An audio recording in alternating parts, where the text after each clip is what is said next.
Episode 470. Welcome, everyone. Another episode of Aussie Tech Heads, and it is 14th of January 2016. We've got a heap of stories to get through tonight, so let's see how we go with all that. It's we got a person back from the wilderness, but we'll get to him in just a second. I bet you can't guess who it is. You may go, Will? Is it Will? Is it Jace? Is it Will? Is it Will? I don't know. And we'll get there in a second. But we are brought to you by athwebhosting.com.au, and if you need some web hostings, affordable prices, easy to work, cPanels, WordPress, 3-click installs of WordPress. Can't get any easier than that. About 3 clicks. It's all good. athwebhosting.com.au. All right, let's see who it is has come back after his holidays. Well, he just informed me that he wasn't on holidays, but I said you always seem to be, and it is, of course, Jace. How you doing, Jace? Hey, how's it going? But can I get Drew Powell? That's the really important thing. Drew Powell is available across multiple servers of ATH Web Excellent. Hosting. I'm glad to hear that. You like the shirt? It is good. I defeated Christmas. the Daleks, and all I got was this lousy T-shirt. Very good. Very good. What a great series of Doctor Who it was, too, Series 9. You enjoyed it? Yeah. Especially the end of it when he was trapped in the dial thing. That was great. Yes. Yeah. Christmas. Yeah, was that one of your favourites? Yes. Yep. Yeah, okay. Mine was probably a toss-up between the maybe the first one, that very first story. Yeah, it was great. I couldn't get past that when that little kid said his name was Davros. So she was down my spine, and it was just all my childhood memories and excitement just went pushka.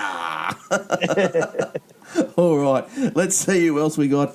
Shane. Hey, Shane, how you doing? Hey, good. I have a question about Doctor Who because I'm not a fan. Yeah. What? You just said it was Sorry, series... we can't talk to you now. Can you just disconnect his internet connection, We'll get try. him off Skype? I could be converted. depending on how That's this answer more goes. than Eric anyway, so that's something. You just said it was Series 9. Yeah. Hasn't Doctor Who been going for like 50 or 60 years?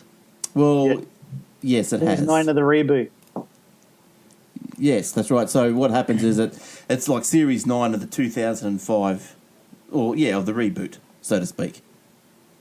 Yes. Okay, so what was before that? Well, it was a classic series, so I suppose, from 1963 to, I don't know, 2004. But 80, yeah, I know you said 89. Around the 80s. They stopped in the 80s with Doctor Who number 8, and then it went off the air for ages, and then Russell T Davies wanted to bring it back, so he wrote a few shows and got approval from BBC, and then they just restarted it as one, and they call it the new ones. Yeah, it's season 9. That's it. That's Okay. That's how the cool cats call it. Yep. That's what we do, That's us. Okay. All right. So no Will again. We've lost our will to live again. I know. I texted him or Facebooked him today, and he was, the shows at around the baby's bedtime. Wah. He goes, The big baby or the little one? Yeah, it was a bit of a change from, don't worry, the kid will be asleep by the time I'm doing the podcast. I'll be right. I'm there every week. Don't worry. I haven't seen him since I was born. So, Exactly. yeah, good on him. And Eric is, on holidays. So, hello, He's the one Eric. who's on holiday. See, that's what got you. Yes, that must have been what it was. Must have been. No, I work from home now for an anti-spam company called Cloudmark. So I got the job after 4 interviews and a lot of weeks of waiting. And then they flew me up to Central Coast to train with a friend of mine who's been working with them for about 3 years. And then flew me back down to Melbourne again. I just had to wait a couple of days, and they sent me a MacBook Pro was the one I picked. It could have been like a Dell with Windows, but I picked a MacBook Pro because I like to get the good quality. Yeah. And I just work from home, VPN into work, and we fight the spammers. How good's that? So how do you fight? Like, do you trace where they're coming from, or do you just sort of filter them? We trace where, based on the emails, we filter out domains. Well, we remediate them, so we give them a what they call there's a promotion or a demotion of the IP or domain name usually, Right. but we can also filter based on the content, which a lot of people don't do. So we can filter on text in the emails, types of images, that sort of thing. So every little thing they try and get around our system, adding in http://// Right. website.com and things like that we have to fight against. So who are you fighting against for? Is it just a set of your customers, or is it the wider internet? Most of the major ISPs around the world. Right, okay. Nice work. So next time I get a bit of spam, I can say Jason's not doing his job properly. Yes, that's right. Unless it's on the Google one. Yeah, and I'll send it to you and go, Jace, you missed one. Oh, yeah. Well, I can analyse it through our system, and then we can add anything in like that. Right. But before I started there, my friend who recommended me for the job, I'd mentioned on Facebook, I just got this spam that got through Google's filters into my inbox. And he's like, quick, what was it? Where was it? Who, what, when? Tell me everything. Send me a copy of it. Yeah. So I send it through to him, and he can run it through the system and analyse it and see if there's anything that he needs to add into that system to be able to block it as well. So nice. So is this a private company, or is it part of the government in some way? No, private company, and it's based in the UK and San Francisco. So in March, my boss, who works in the UK, is going to fly over to San Francisco to, keep in touch with the guys over there. So he's going to fly me up for a week to meet the guys there. And so you get a week in San Fran? Yep, in March. How awesome is that? Great. Yeah. Great. Oh, where do you get jobs like this? Eh? No, you have to have good internet because somebody's got a static image. They like that pose of you, but it hasn't changed for the last 10 minutes. Well, I don't know what's going on. You guys are all right. And, I don't know. I got NBN, mate. It must be the cable. Yeah, well, you got NBN. So there you go. Oh, hang on. All right. Something's just happened. I've pushed a window. Oh, there we go. I don't know what goes on in this computer world. All right. Call the technician. Tech support. I know. Let's get a story out, for goodness sake. Now, we've all heard about the Dick Smith, who's who's creditors are in. It's no good. But I hope you haven't got a gift card, dude.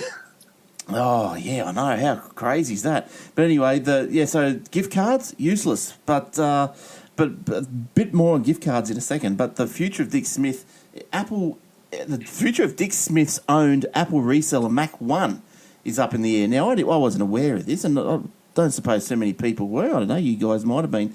But, when you walk into a Dick Smith store and you find, you see the Apple section, well, apparently that's owned by someone else. But, it's owned by Dick Smith now, but it's still a separate entity called Mac One, which was owned by someone else. Yeah. So how crazy is all that getting? But look, I've got a little picture here for people that are on the video. There you go.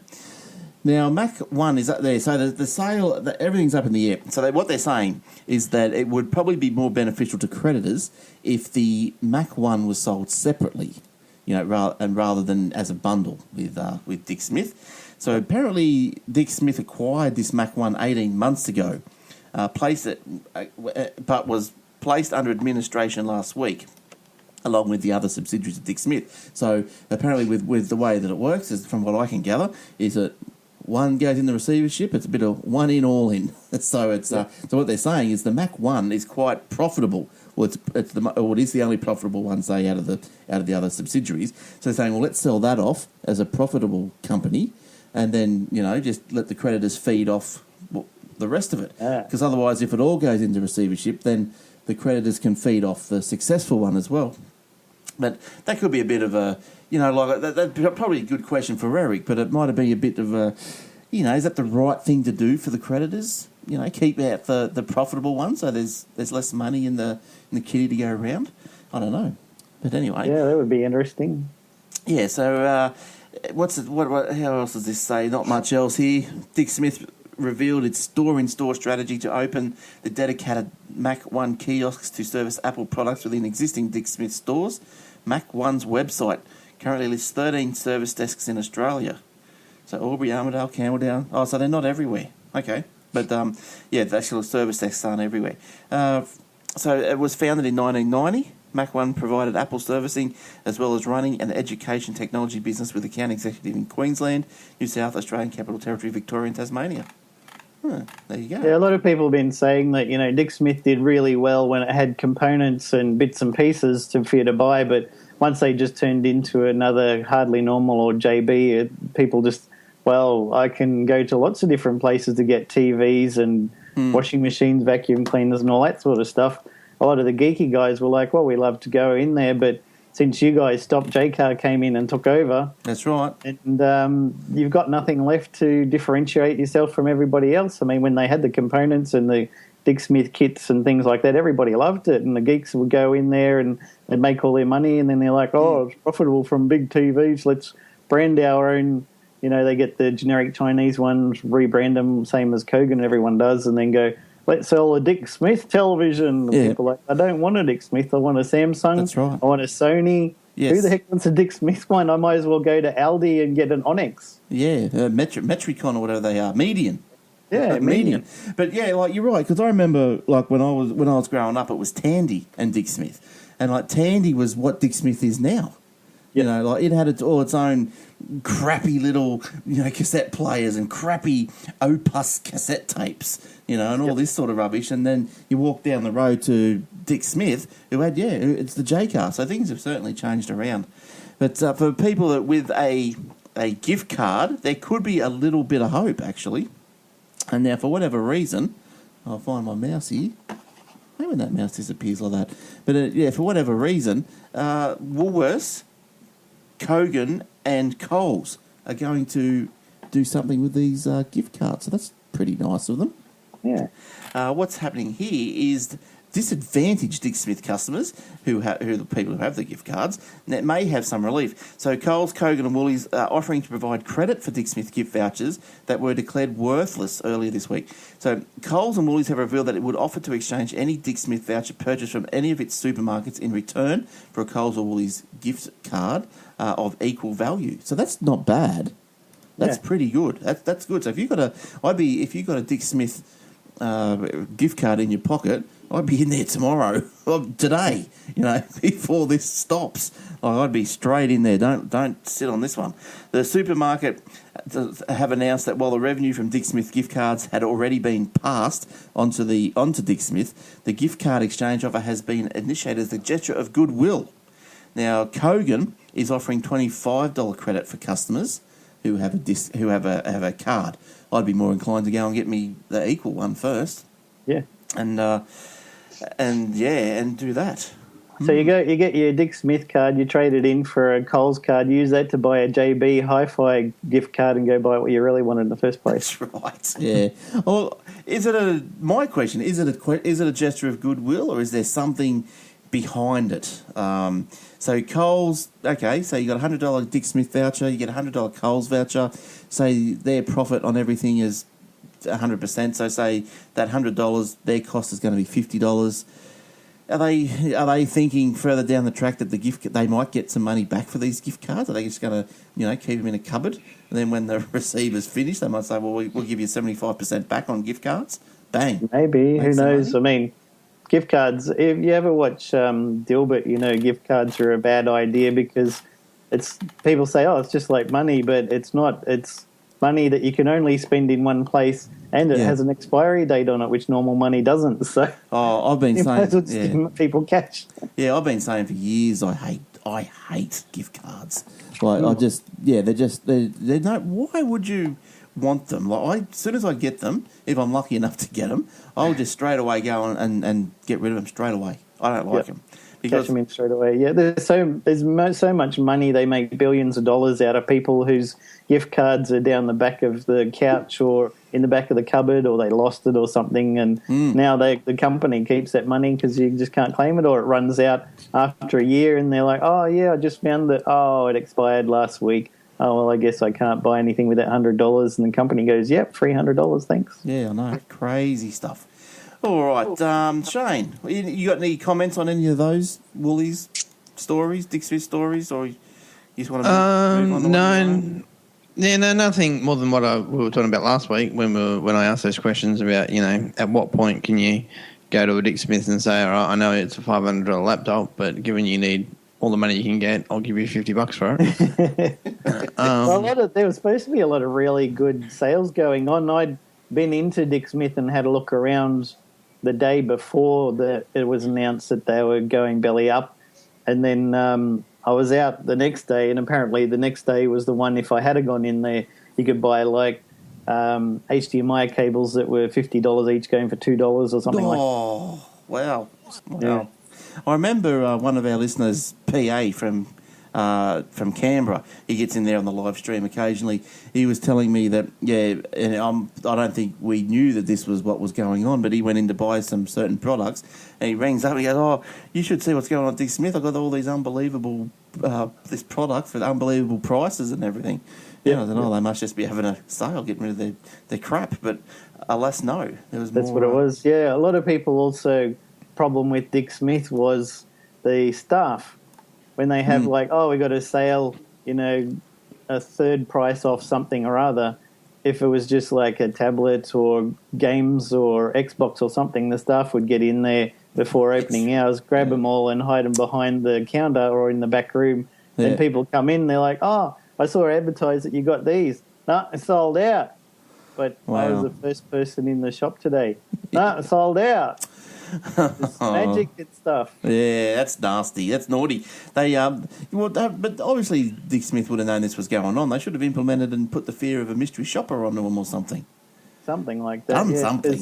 But even friends of mine in Sydney, I'd be like, I'd get the email, "Oh, Dick Smith got a sale on." I'd say, "Hey guys, they've got to do." They're like, "I'm not even going to go down there. It's not worth my time going there." Yeah, and they used to have the sale like you'd be able to buy stuff a fair bit cheaper online than what you could in the store. And then you'd... Oh, I had a ridiculous thing. I went in when I was on holidays at my parents' place on the mid-north coast, New South Wales, and they had a Wi-Fi Kindle that was on sale for like $100 off or something like that. And I went in there and I had a look at it and I was umming and ahhing. I thought, I might wait. And then I went home and talked to Mum and Dad, and Mum's like, "Oh yeah, this one that I've got's, falling to bits, it's not working, so I'd appreciate it if I did get that one." So I went back in the next day. I said, "Oh, can I get that Kindle at the price that it was on yesterday?" They said, "No, the price has gone back to normal." I said, "Well, not on your website, it hasn't." They're like, "Oh, no, sorry, it was the Asus Google Nexus tablet that I was buying for myself." Doesn't matter what it was. And I said, "But I'll buy it now and give you money now." And they're like, "No, we can't do it because the price has gone up." I said, "But what about the website?" They said, "Well, you can buy it off the website for that price." I said, "Fine, I will." I went back home, and a couple of days later I drove back to Sydney and then just ordered it online, and it arrived the next day for the cheaper price. And I'm like, "Don't you want the money and commission? You'd just rather say, 'No, we can't do that, sir.'" Yeah, look, I found them to be a bit slack as well. I think I said last week, like ringing them up. On numerous occasions, it wasn't just a one-off. It was numerous occasions to see if they've had this or that in there. Like a little... Because they did have some little adapters and, all the little tricks sometimes. And it's close to the J car. So you ring them up, and the phone and answer just hang up. Too big... Not even talking, just... Crazy. Great. But anyway, they're gone. So probably got what they deserved. Shane, what have you found this week that opened your eyes? Tickle my fancy. I will start with a Bitcoin story. Bitcoin company to finally list on the ASX. After months of delays, Australian Bitcoin company Bitcoin Group will finally make the share market debut in February. The Melbourne-based company is the first cryptocurrency miner in the world to offer shares through an initial public offering. Jeez. I always wonder what IPO stood for, which opened on December 24. It is offering investors 100 million shares at 20 cents each to raise $20 million in the IPO, which closes on January 25th. Who'd be doing that? I don't know. Well, if I had money, I'd consider it. Really? Yeah. Wouldn't you? No. I'd go for shares and something else. Okay. Yeah, let me finish this story and we'll come back. Still, to me, seems a very dodgy thing to invest in. Just put more money in and buy a Bitcoin. Well, how's it different to buying any other currency from, Australian dollar? Sorry? That's not backed by anything. And don't forget the guy in Sydney who ran a thing like MT Gox and then just went, oh, all the Bitcoins, they're gone, buy, and shut it down, and took everybody's Bitcoins with him. Because it's not policed, there's no insurance, there's no backing. They can just open and close businesses as they like, and it's not really, it's in the legal grey area. Look, I suppose like if you had money to burn, if you had money, say a certain amount of money that you thought, well, instead of me going to put on a horse or a casino if your name's chip, Rupert or James, let's chuck 10 mil at it. You know, if you're James, he's got what, $1 billion, 40 billion or whatever he's got. Well, not that much, 15 billion or whatever. What's 10 million? Yeah, you could probably get someone like that, but I don't know. So, well, how much would you throw some at it, Shane, if you had some money? Well, not now, but 5 minutes ago I might have. No, just like, you see all these stories with all these tech-based IPOs where, especially initially, they make a truckload of money. And that's the thing. And over time they kind of peter out and they might, die a natural death. And I just thought something like this would be one of those similar sort of opportunities. But I mean, like I said, I don't have money anyway, so I think I'm just dreaming. Yeah, so sorry, do you want to finish your little story there? Yeah, it only just goes on to sort of then say what Bitcoin is, which is it's just obviously, as we know, it's a kind of an international monetary kind of thing, not tied to any particular country. It goes on to say that this particular group have, what did they say they had? 6,000 machines. Bitcoin Group has 5 computer centers in China and is able to create one to two blocks per day using 6,000 machines. So how, for those who don't know how Bitcoins are kind of mined, it's this really hard kind of algorithm that the computers have to work out, and you need to have a truckload of processing power to do that.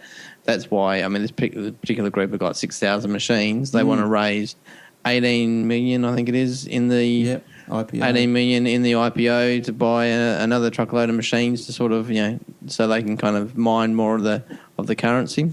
So I guess essentially that's where the profit, that's how the business is supposed to be making money. It's just to be buying machines, that's the expenses, buying computers, and the income will be from suckers like Shane. I mean, just from getting bitcoins, you'd have mining to for have bitcoins. like solar power with backup batteries or something, because a lot of people dropped out of Bitcoin mining because the amount of electricity you use during the day to have even one computer sitting there mining through Bitcoins was more than the value of the Bitcoin it made at the end. Yeah, right. Do you know enough about it to tell me what 1 to 2 blocks a day is worth? It depends. They keep chopping it down to smaller values. It used to be you could make like a coin every couple of hours or so, right? And then they make them more and more scarce as time went on because they made it a finite value. So eventually, you could mine over the course of maybe a few days 1/10 of a coin, then one quarter of a coin, and then 1/100th of a coin, and then you could buy things from people based on the value of like 1/200th of a coin might be worth $5. So if you wanted to spend, money paying somebody in Bitcoins and they were $5, you could give them 1/100th of a coin or something like that. So what? Because I don't know that much about it. Because I went by you explaining it like that.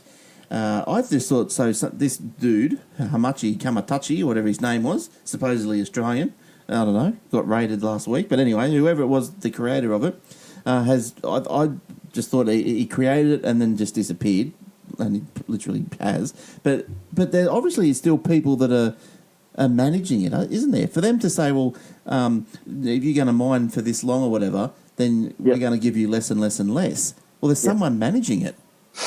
Yeah, there's like a network of people who are. It's not just the one person who's in charge. He was the creator of it, but then it became a decentralized system so that people could keep on mining it. In fact, if you do want a good computer to mine it, don't worry about the CPU. It's the GPUs that have more computing power for mining for mining Bitcoin. So if you put in a couple of SLI cards or something like that, then they'll be able to mine better than just a computer with a really fast CPU. Yeah, it's just how do you get on the table of the board and that? How do people get to where Know somebody who knows somebody who knows somebody. Yeah, wow. Yeah, that's interesting, isn't it? So you've mined before, Jace? No. Yeah, you just had you got more of an interest in it than me because I didn't know that much about it. But yeah, Pieces over the years, yeah. Yeah, that's amazing, isn't it? So anyway, so if you want to, when was the shares on offer? On December 24th. So there you go. If you're interested, go and throw a lazy $5 million into it. Well, I'd love you for $5 million. Throw a lazy $5,000. They'd still love you. It's not in my notes, but for some reason. But in the story, I remember them saying that at the time they wrote the story that a Bitcoin was worth $614. I think that's US dollars, and because they sort of said that that's what they kind of accounting on the fact that their operating costs to mine Bitcoins is going to be pretty constant, and it's the price of the actual Bitcoins themselves where they go up and down. They're working on the law of averages where more often than not it'll be high enough to actually make money versus tanking. But one Bitcoin equals 622 Australian dollars and 9 cents. Wow. So yeah, I don't know. That's just I watched that movie through the week. Just reminded me. I watched that Imitation Game. You guys seen that? With No. About Alan Turing. Oh, yeah, that'd be brilliant to watch. I wanted to watch it. With that Benedict Cumberbatch as Turing. Yep, Sherlock. Yeah. Yes, yeah, it was really good. I really enjoyed it. It was, he was treated very harshly.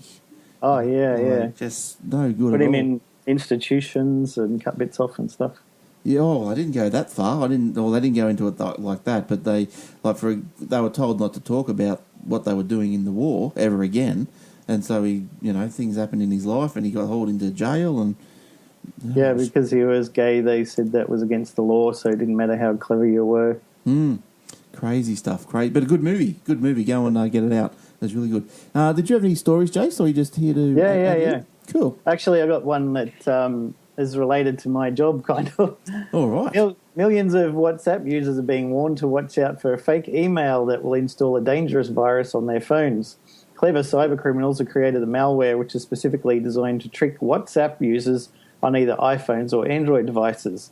The virus is being circulated via email and is designed to look like it's been sent by a legitimate source, researchers at Komodo Labs say. Fraudsters hope the user will open the scam email and download the attached virus, which then infiltrates their phone. Emails from the criminals may contain sneaky subjects, including new voice message or an audio memo was missed, followed by a play button. Others have received messages including a brief audio recording has been delivered, a short vocal recording was obtained, and fake notification about a video note. Although none of the emails come from a WhatsApp address, they're disguised with an umbrella branding, Komodo confirmed. The scam email tells users they've missed an incoming voicemail or an audio message was missed, among others. WhatsAppers should be aware that all voice memos, audio memos, recording notifications will be received in the app only. Every scam email contains a compressed zip file which unleashes a secret malware onto your phone when downloaded. The virus then duplicates in multiple system folders, adds itself to an auto-run in the computer's registry.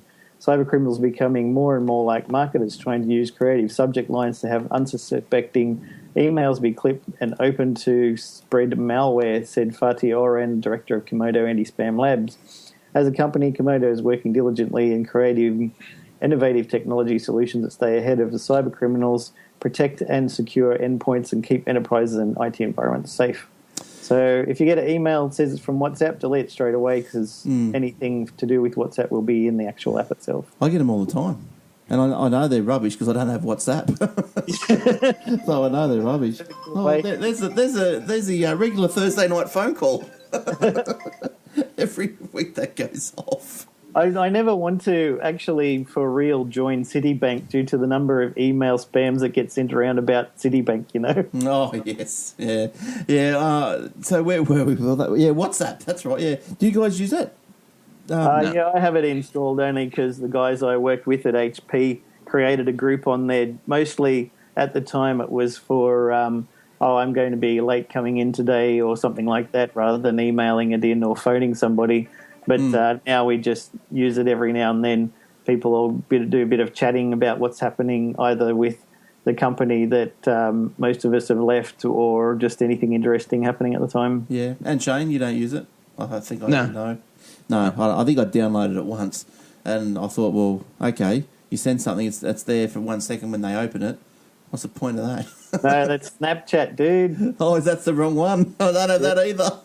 WhatsApp is just like Facebook Messenger or something like that, but it goes via your phone number. Oh, it is too. I do have that.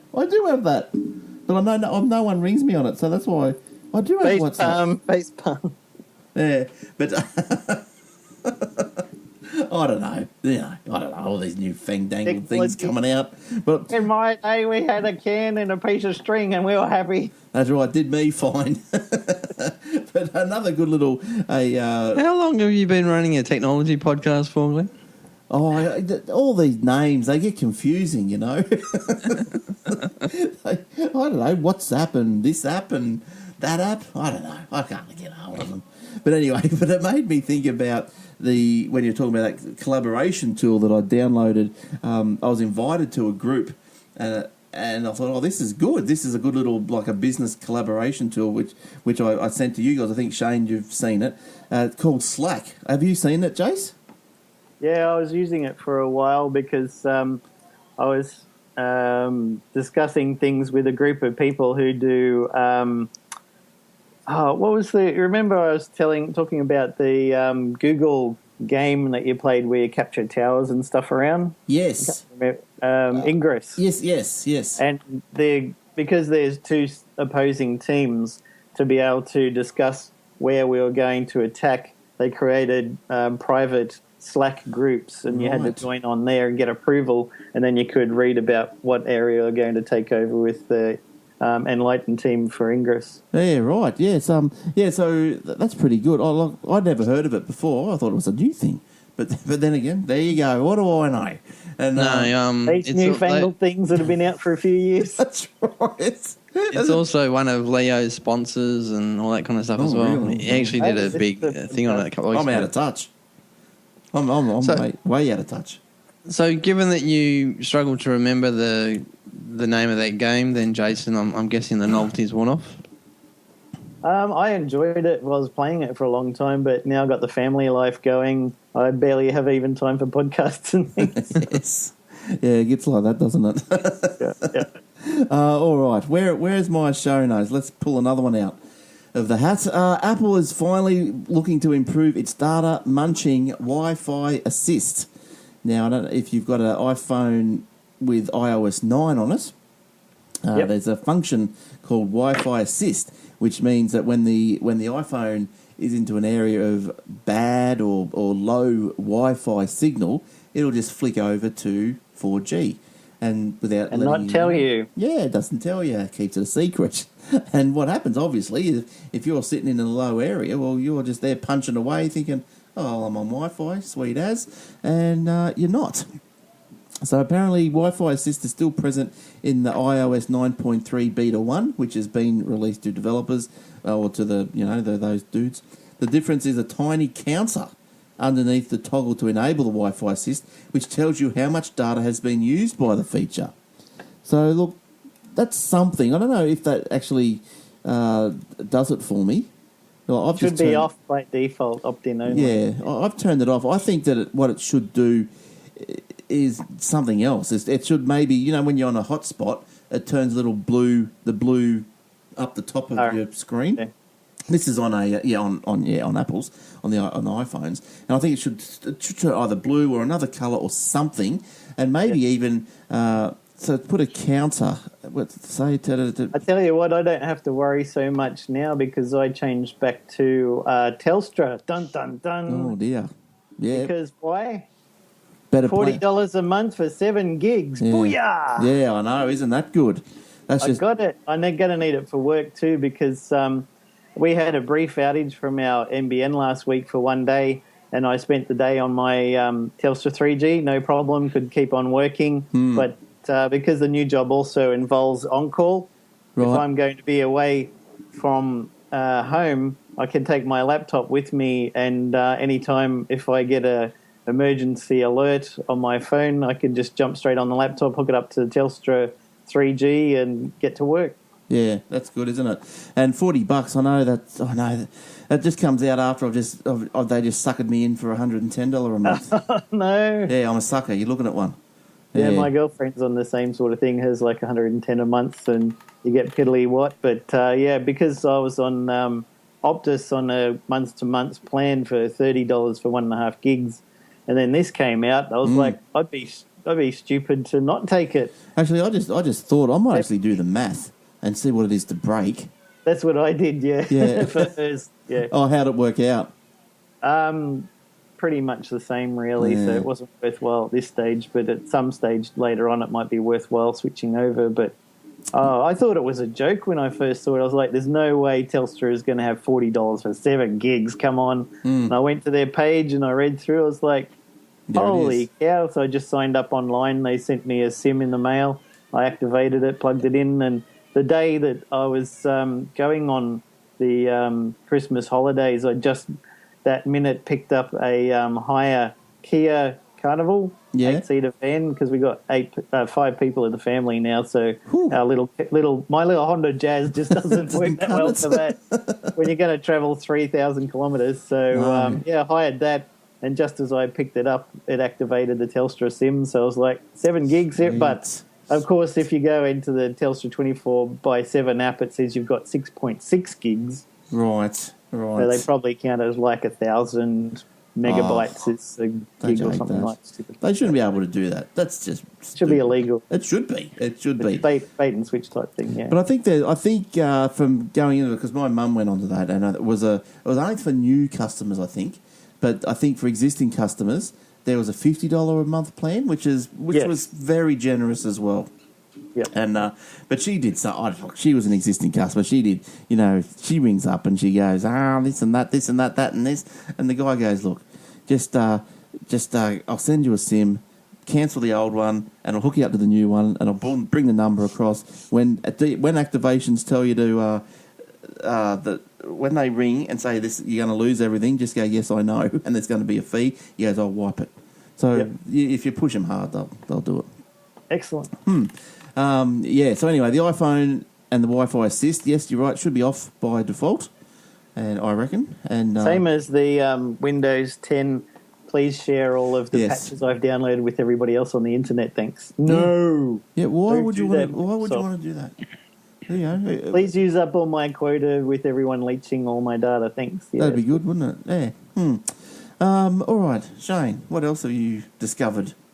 The next one I will do is Dutch police claim that they can crack emails on special encrypted BlackBerries. In a report on Dutch blog, here we go.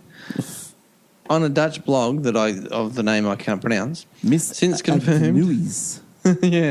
Since confirmed by Motherboard, which is a well-known kind of site that looks at all this sort of stuff, the Netherlands Forensic Institute has claimed to break a series of encrypted emails held on BlackBerries modified by Canadian firm Phantom Secure. So I'm assuming that these are the same sort of BlackBerries that up until recently that the President of the United States kind of uses and everyone associated with that. I think he now uses a special iPhone, but up until then I think they were all BlackBerries. But anyway, according to the leaked document, the NFI managed to pull 325 emails off of a device and decrypt 279 of them. Sweet. The technique only seems to work when authorities have physical access to a device, which obviously...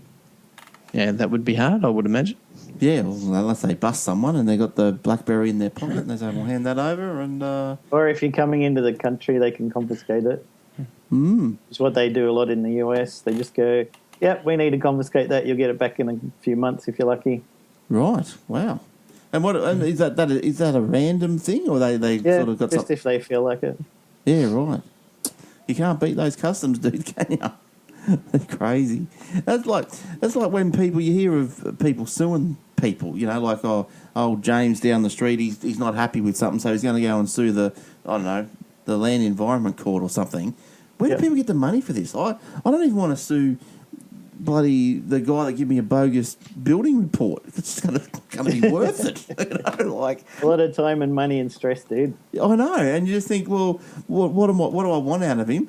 $2,000 or $5,000. Like, it's not worth it. I just, you stamp up and down a few times and you get over it. Yeah. Fitbit's getting sued with a class action lawsuit. Yeah, what was that about? I did read something about that. Not been accurate. Filed by customers who say the gadget's measures are wildly and dangerously far off.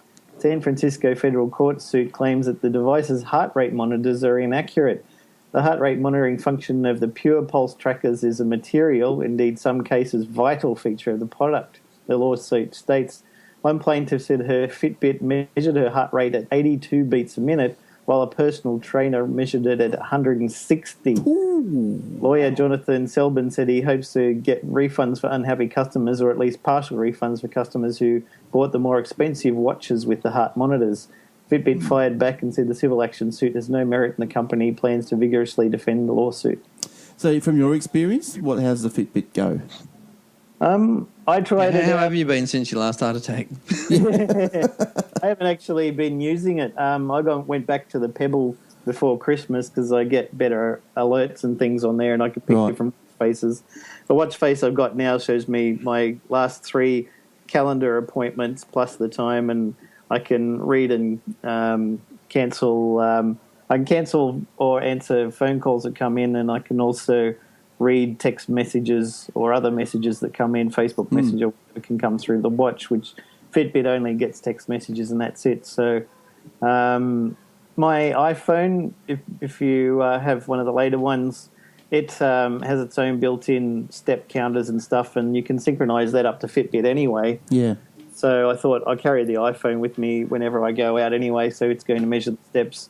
So I gave my Fitbit to my girlfriend, but she had a severe allergic reaction to the material in the band. Oh, yes. And the whole arm just went red with this rash, so she can't wear it, but she really loved it. But I might have to get one of the clip-on ones for her. Yeah, you can't change the bands?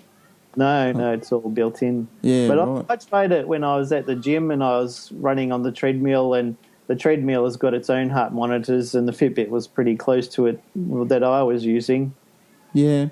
Well, I don't think I've got much. Like, I've got that Fitbit Charge, I think it is, HR, and it's it seems pretty right. Yeah, I got the Surge, and it's like just a normal watch, and this big face one, and it seemed to be fine. So, you haven't opened your drink, Jace? Shane. No, because it makes a noise when I open it. He's saving it for Ron. If you want me to open it now. Well, now that we've spoken, if you want to open it, let everyone get prepared. Shane is going to open his drink. Ooh, does make a noise. Don't do that on the show again, thanks. That's it. You're never coming on the show. That's right. Again, we tricked him. High five, Glenn. He fell for it. Yeah, that's right. All right. Just for those people's benefit that on the audio, it's Pepsi Max. It's nothing alcoholic. I always drink Pepsi Max. This is the 3rd Pepsi Max that I've drunk during the show. If Pepsi Max or Pepsi want to sponsor me or the show, feel free to get in contact with me. Oh, fair dinkum. Go it's for Shane it. It's Shane at AussieTechHeads.com.au. Yeah, it was. It should be shame, not shame. Shame. A shameless begging for some free Pepsi Max. Oh, well, if it works, Shane, there'll be more of that coming up. All right. South Australia is going to trial digital driver's licences. It's already been happening in New South Wales. Your licence, instead of getting the plastic beast, you'll be able to show it on your phone. So I suppose that's good, isn't it? I've taken a picture of mine anyway, just in case I forget about it. Forget it when I'm driving. So the pilot program will see the government issue digital tokens that are stored online and can be accessed from mobile devices, which it hopes will eventually supersede physical licences. Alongside driver's licences, the scheme will eventually incorporate other forms of identity, such as seniors cards, national park passes, boat licences and trade certificates. They should whack it on your Apple Watch too. That'd be good, wouldn't it? Yes. The program will be offered initially on an opt-in basis, and plastic cards will still be available to people who don't use a smartphone. And there you go. Yeah. Look, it's all moving that way, isn't it? You know, yep. I remember the Australia card. There was a bit of a hullabaloo about that, but that's here anyway. Well, in as long as they got your social security number and your tax file number, they've got all the info that the Australia card was going to have anyway. So it doesn't. Yeah. That's right, yeah. And, and if everything goes to your phone, well, yeah, it's less stuff in your wallet, isn't it? Which is good. Yep. Yeah, excellent. Okay. What else, Jace? Have you got anything else? Well, in Pembroke, Ontario, parent Lance Perkins got the shock of a lifetime on December 23 when he discovered his 17-year-old son had racked up more than $11,000 on in-app purchases through his Xbox video gaming system. Oh, dear. Perkins told CBC News that the credit card his son used was designated for emergencies and to make purchases for the family's convenience store. According to Perkins, his son thought the bill, which totaled $10,911, would be a one-time charge for a purchase he made for a FIFA Series soccer game. Perkins said he's just as sick as I am because he never believed he was being charged for every transaction or every time he went into the game. When he reached out to his credit card company, Perkins was told that nothing could be done unless he wanted to charge his son with fraud.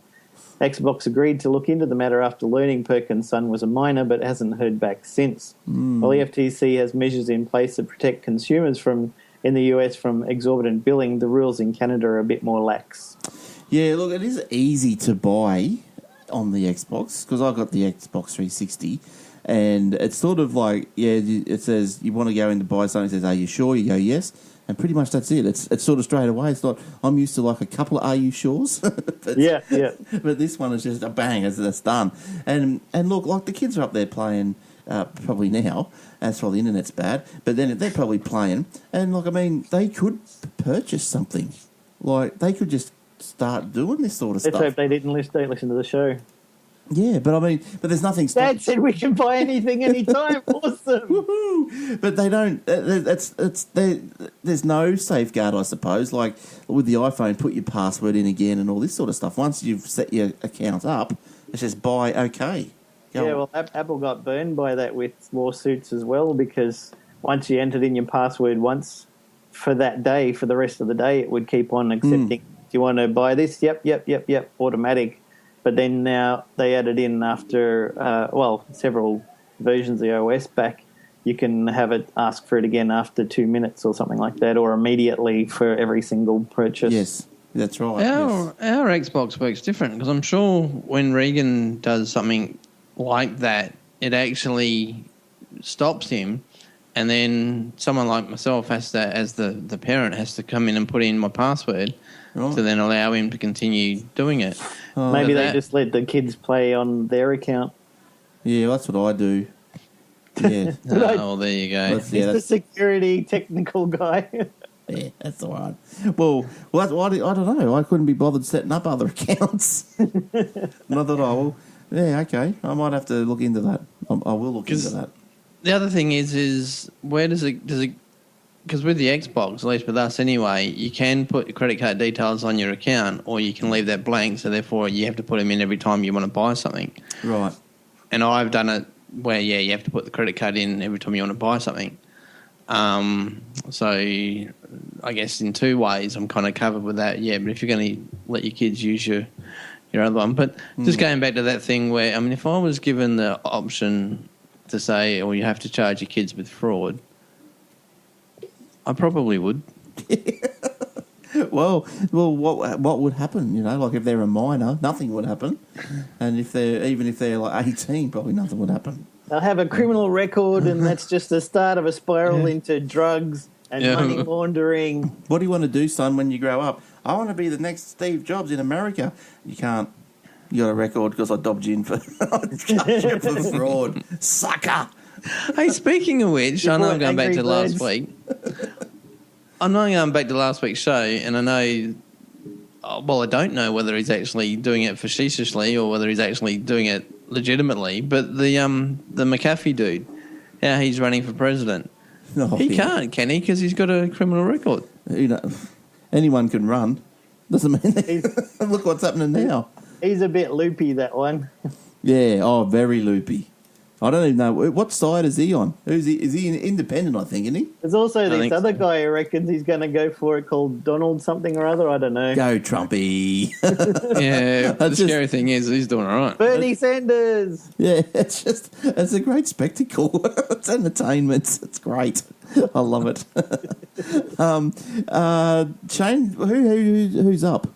Oh, I'll go. Yeah, I'll have a go. Okay, yep. All right. All right, the next story I have got is got a lot of notes on it, but essentially it's a quick story. The BBC Research and Development Video Coding Research Team focused on evaluations of UHD content and definitions of analytics. God, how many big words can I put in the one sentence? As part of a standardisation process, has presented its paper in. Basically, what's happened is there was a what's the word I'm looking for? There's some research done, and out of that research, it was suggested that the new H.265 codecs were 50% more efficient than the previous thing, and the BBC Research and Development video coding team have basically just verified those findings. So the high efficiency video coding HEVC standard has been developed jointly by the two standardisation bodies ITU and ISO. The main goal of the process was to provide significantly improved video compression compared with its predecessor of H.264, being the most recent. HEVC standards was ratified in 2013 as H.265, so it's been around for 2 years already, by the ITU team, and as MPEG-H Part 2 by ISO IEC. There's a whole lot of abbreviations and stuff in this story. The purpose of the subjective test was to verify using human viewers the compression gains of the new video coding standard, and that had previously been estimated using objective metrics. Essentially what I just said earlier. The subjective test used a carefully selected set of coded video sequences at 4 different picture sizes: UHD, which is 3,840 by 2160, and 4,096 by 2048, so 4K and probably 2K, 1080p, 720p, and 480p at frame rates of 30 hertz, 50 hertz, and 60 hertz. And then the tests of UHD and 720p picture sizes were conducted at the BBC R&D labs under controlled viewing environments, complying with a whole bunch of other standards and recommendations on visual quality assessment. Well, hopefully it's not going to change too much too soon, because I just bought a lot of stuff that's H.264. So, yeah, it's sort of self-encode, so hopefully they can update it. But anyway, that sounds good. Like, obviously, anything that reduces, size of files and all that with video, it's got to be good. It's got to be good. Yeah, as long as it doesn't affect the quality, yeah. Yeah, well, that's right, yeah. Now, Tim Cook, we've had word that how much people get paid at Apple has come out. So Tim Cook, 14.6 million Australian. That's a lot of cookies. That's a lot of cookies. That's like a That per paid day? package. Probably. He probably would be. He's got a big. I can't say that, can I? Well, there's no other way to say it. You get pay and shares and all that sort of stuff. Yep. So it's a big package. Yep. Yeah. So Chief Financial Officer Lucia Maestri, she gets paid 35.9 million. So that's like double what Cook gets. Senior Vice President for Retail and Online Stores Angela Ardence, 25.8 million. Jeez, it's crazy stuff. Yep. Crazy stuff. Why would they get paid more than old Timmy? Cook is also below on the ladder of pay to the Vice President in charge of Internet Software and Services, Eddie Q, Senior Vice President in charge of Hardware Engineering, Dan Ricco, and General Counsel and Secretary Bruce Sewell in the pay ranking. So that's what's going on. Tim Cook's upset he's not getting enough coin. That's why he's not pushing products out. He's like, people paid more than me. Let them do it. Yeah. So all three of those, the last three I just mentioned, earned 25 million in the year. All three roughly $25 million in the year. So the notable omission was Johnny Ive. I wonder what he gets paid. He'd be a squillion. Yeah. He'd be heaps, wouldn't he? Yep. He would be on a lot of money. But yeah, like, so Tim, 14, where's my calculator? I think I turned my phone off. I'll just do a calculation here. I want to see how much 14.6 million is a week. Any guesses? Nope. 14.6 Bit more than unemployment. million. Geez, that's too many zeros. Divided by 52. Oh, nice. It's imagine this in your bank account every week. $280,769. Isn't that crazy? What would you do with that every week? Yeah. Whatever you wanted to. Yeah, that's right, exactly. All right. Jace, what else? You got anything else? I was just having a look through the Wikipedia page on the Bitcoins we were talking about before. As of 2015, even if all miners in a mining pool used energy-efficient processes, the combined electricity consumption generating Bitcoins would be 1.46 terawatt hours per year, equivalent to the consumption of 135,000 American homes. Wow. In 2013, electricity use was estimated to be 0.36 terawatt hours, equivalent to powering 31,000 homes. Wow. So yeah, it says sorry, where was it? To be able to generate it, yeah, it says unless you've got specifically purpose-built systems, usually spending the money you spend on electricity is more than what you'll make out of Bitcoin mining. That's crazy. That's just crazy, isn't it? I don't know. Go and look for... use your computing power for looking for aliens. Something a bit better. Do the folding at home, and you can find out about the help fight disease. That's the one. Or that cancer one that we were talking about a few weeks ago. Yeah, protein. Yeah, it's just amazing how much electricity that just consumes when you start adding stuff together, and like to what end to get an electronic currency. Like, and the problem also is for Bitcoin, your wallet exists only on your current computer that you're on now. So if your computer crashes, you lose any Bitcoins you had there because there's one file on the computer that has your wallet, which has got your coins in it, or bits of a coin.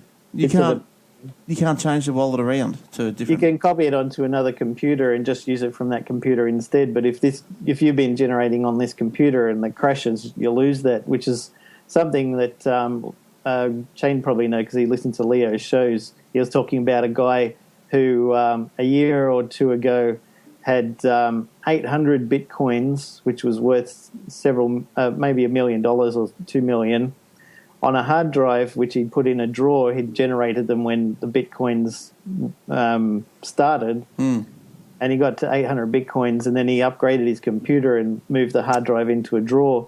And then when it came out that Bitcoin's value went through the roof, he went looking for the hard drive and realised that he'd thrown it in the bin. Oh, no. And it went to a garbage tip somewhere in the US. So that they sit on the computer until you put them in your wallet? No, your wallet is on the computer. It only exists on your computer in your virtual, quote, wallet. Right. It doesn't exist anywhere else in the world. So you can go to somewhere and bank it or convert it into real dollars, but the actual Bitcoin values themselves is on whatever computer you're using to mine them at the time. Right. But so why didn't he move his wallet to the new computer? He just forgot about it when he rebuilt his computer. He bought a new hard drive, installed Windows, installed all the usual stuff. Yeah. It was like, I'm not going to worry about that Bitcoin stuff. I've got other work and games and stuff to do. And then when it came out that they were worth so much, he's like, I better get that hard drive back and get my wallet. Oh, it's gone. Oh.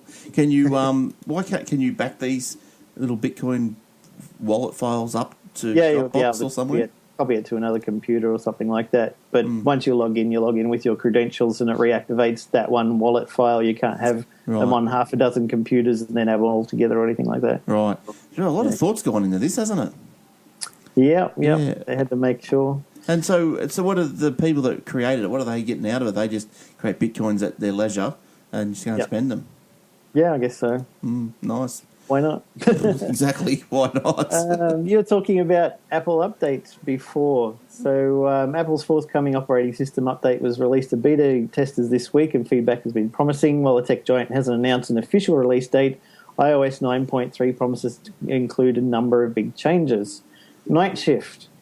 Now, you guys have heard of the Flux application that takes the blue out of your screen as the night progresses, and then eventually your screen is a bit orange, but it's better for your circadian rhythms, help you sleep.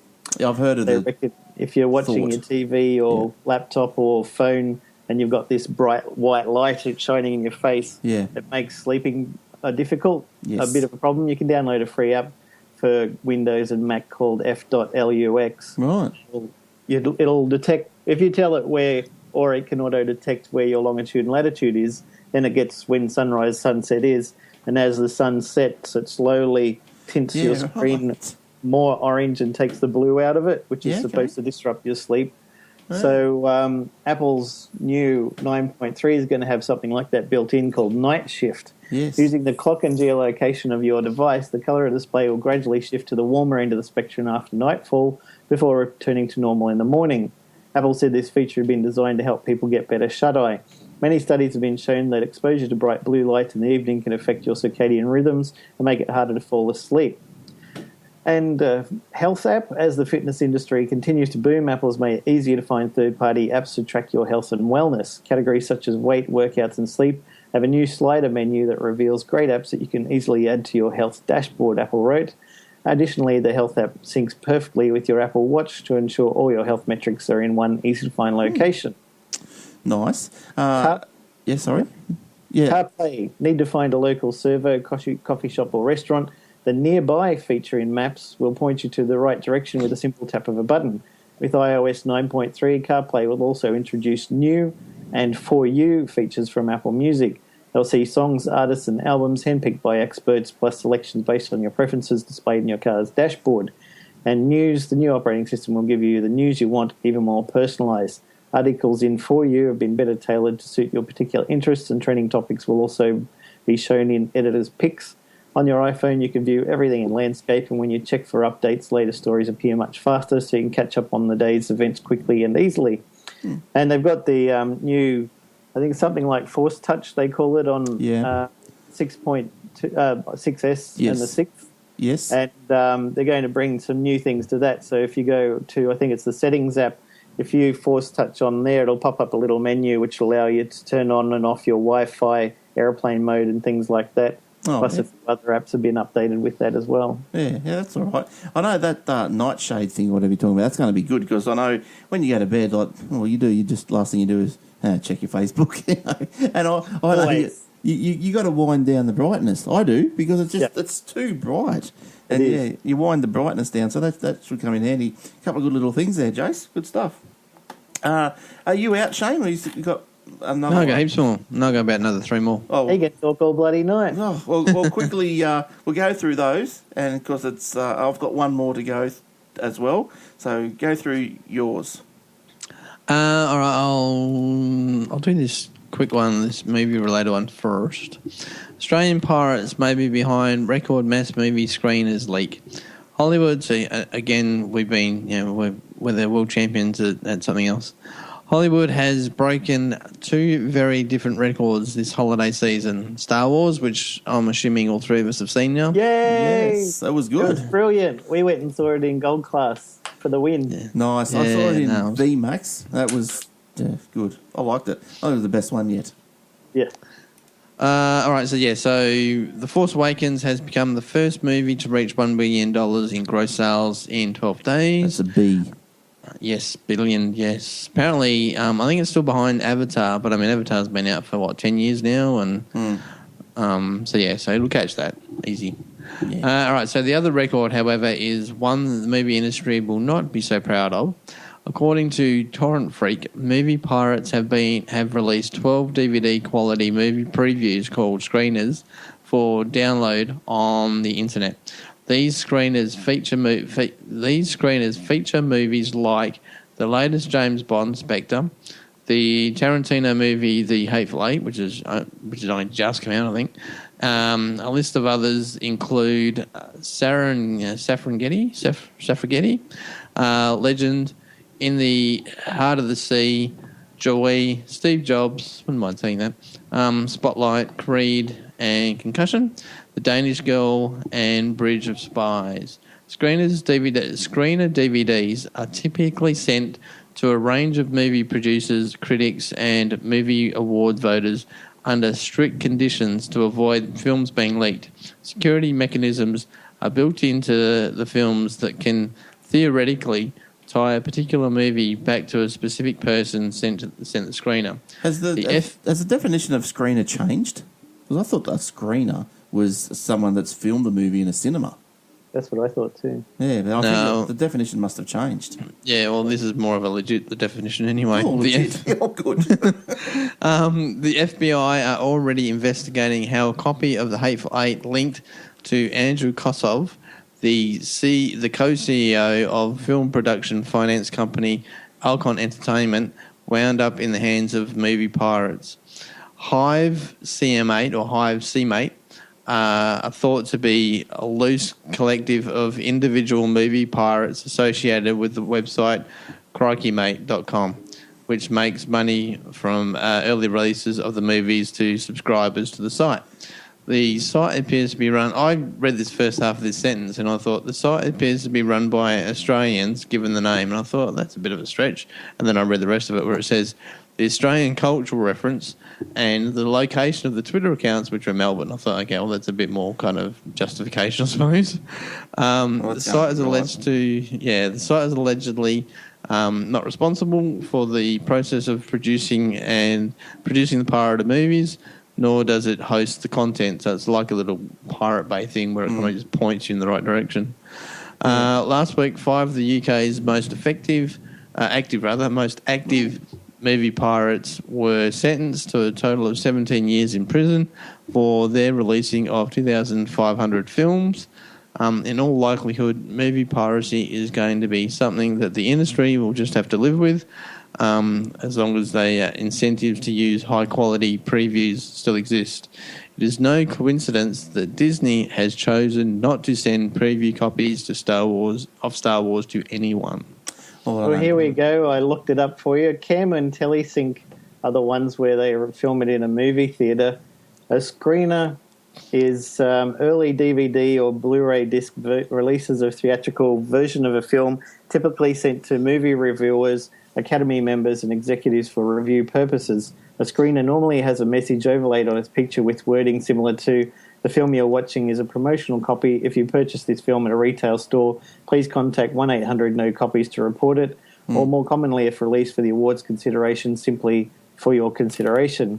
Apart from this, some movie studios release their screeners with a number of scenes of varying duration shown in black and white. Aside from this message, the occasional black and white scenes, screeners are normally of only slightly lower quality than retail DVD rip due to the smaller investment in DVD mastering for the limited run. Some screener rips with the overlay message get cropped to remove the message and get released mislabeled as DVD rips. Well, there you go. So what we might do is I'll get my light's going to explode. Is that the dodgy switch you're talking about? Dodgy switch, that's right. Now, look, Shane, what's code? Help. You've got another couple of stories that we might not get to this week. It's but they'll be in the show notes. The Australians join global protest against laws to weaken encryption. And where was your other one? Let's have a look at that one. It's almost like you got like a poltergeist going on. Oh, it's crazy, I know. You're going to have a fit in a minute. Now, hard-coded password raises new backdoor eavesdropping fears. And you've got a little picture there. So that's another... Yeah, so that's about some hacking stuff. So, yeah, good stuff. Now, look, I just wanted to rush through there because I've got one more to go. And I had to... normally I would leave it, but I just wanted to get this out because it's topical. It's, this week we did The World Lost David Bowie, and everyone knows about that. That was very sad. It was very sad, and, long live his music. His last album is out, so you can find that on Spotify first, apparently. Star. Yeah, and now it's on iTunes. They finally caught up. I was reading about that. They said that the song actually went for 12 minutes, but iTunes won't release any songs that are longer than 10 minutes, so they had to cut it for iTunes. You're kidding. Yep, and then re-release it as a 10-minute one, so they made it 10 minutes just about everywhere because of iTunes. All right, I'm not going to comment on that. It's just ridiculous.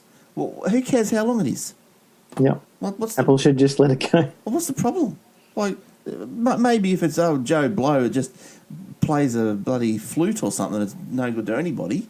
Yeah, cut him off at 10 minutes. Anyway, this story is just not about reminiscing or another Apple hate story. But look, if you go in the show notes, there's a 16-minute interview with David Bowie back in about year 2000, I think it was, from the BBC. So check that interview out; it's very good. But did you know? And the reason why I bring it up is I'll go through a couple of these little tidbits that you might not have known about David Bowie before we go. It was a time before Instagram, YouTube, Twitter, and even MySpace. So way back then, if you can remember, I can't. More artists provided little, if no, material to their followers. But Bowie's platform not only offered a wide variety of exclusive content, but also several ways to interact with the singer himself. He was an internet pioneer. Did you know he had a thing called BowieNet? Now this is wow. Yeah, this is way, way back. This is like 90s, probably early to mid-90s. BowieNet operated as a full internet service provider as well in the US and UK, competing with AOL, Clarinet and others. Never heard of Clarinet. For a monthly fee, members got a @davidbowie.com ending email address and exclusive access to audio recordings, music videos and chat rooms where the singer participated himself. He would never announce it in advance, but he would get onto the chat board and talk to us. The handle he always called himself was Sailor, says one guy. Bowie also used the service to create what became known as the world's first cyber song. Fans were invited to send in lyrics to help co-write a track, and 80,000 people responded. The singer said he had read through many himself. There are a lot of potty ones, he said, and eventually chose a submission by a 20-year-old American about the idea of having a virtual life on the internet. Yeah. Fans were invited to watch the track being recorded via a 360-degree interactive webcast, a technology that is only just becoming to the fore today. So you see Leo walking around this 360. The song, if you're interested, is called "What's Really Happening," and it featured on the Hours album. He was one of the first artists to release an internet-only single. Telling Lies was downloaded by more than 300,000 people before later being sold as a physical single. Bowie took part in 1999's NetAid charity concert, which was streamed on the web to more than 2 million people for a record for its time. Well, 1999 at dial-up speeds. Oh, my goodness. That'd been a great little streamer. Yep. And about 7 or 8 years ago, although you could still log into BowieNet, doesn't seem to be many updates. In 2006, Bowie's ISP business was quietly retired, but it was not until 2012 that his Facebook page confirmed what many already knew, a simple post that he posted up there. BowieNet, as we have known, is kaput. So there you go. Wish I had known all those years ago. Yeah, look, there's a bit more to that story. Just jump in the show notes and link across to it, and also watch the video. It's an interview, so it's very good. And it's just stuff, you think, oh yeah, singer, blah blah blah. But no, he was right into technology, and he was right into it. So yeah, it was really it was good to read. All right, that's it. Thank you. Thanks, Jace, for coming in. No worries, Hope mate. to see you again soon. Try if you're not on back. holidays, like you are all the time these days. Okay, good stuff. And thanks, Shane. We'll see you again probably next week. At this stage, yeah. All right. Can't get rid of him that easy. No, that's right. I wish you'd get a job. I wish I could get a job. Get a haircut and get a real job, mate. All right, and everyone else. Look, I'm sorry if the audio was a bit dodgy this week, but look, I've got some new stuff coming, some new hardware, and I was unplugging, plugging in, and look, just before the show, things didn't quite get plugged all back in properly, and so some things went amiss. So hopefully, you put up with it, and we appreciate it. All right, so until next time you hear us, it's bye for now. Ta-da.